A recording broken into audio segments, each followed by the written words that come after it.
Защо знамето се вее на Луната? Един от най-често задаваните въпроси във връзка с американските мисии до Луната Аполо е защо знамената, които са били разгърнати на лунната повърхност от астронавтите, са се развявали.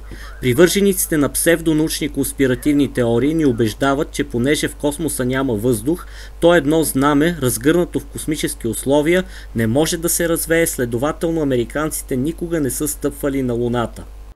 Но истината е, че хора действително са били на Луната и е напълно нормално едно знаме да се развява в космоса. Всъщност изразът да се развява не е точен, защото на Луната наистина няма въздух, но това не значи, че знамето не може да се поклаща като че ли се вее. По времето на експедициите Аполо знамената са били закрепяни посредством вертикален прът и посредством хоризонтален прът.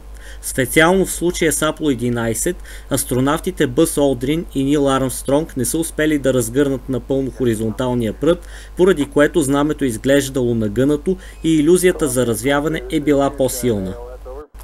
Но независимо дали говорим за Аполо 11 или за която и да е от по-късните експедиции, всеки път, когато астронавтите са забивали и са завъртали пръта в лунната повърхност, знамето напълно закономерно се е поклащало, а когато знамето е било оставено без да бъде пипано от астронавтите, то не се е помръдвало по никакъв начин, както виждате на тези кадри.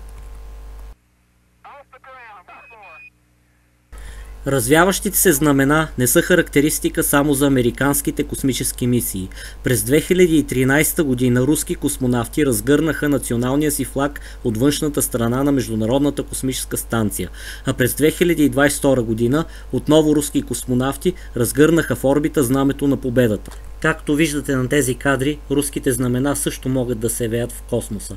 Така че космическите мисии и кадрите от тях са истински и няма нищо лъжовно или конспиративно в тях.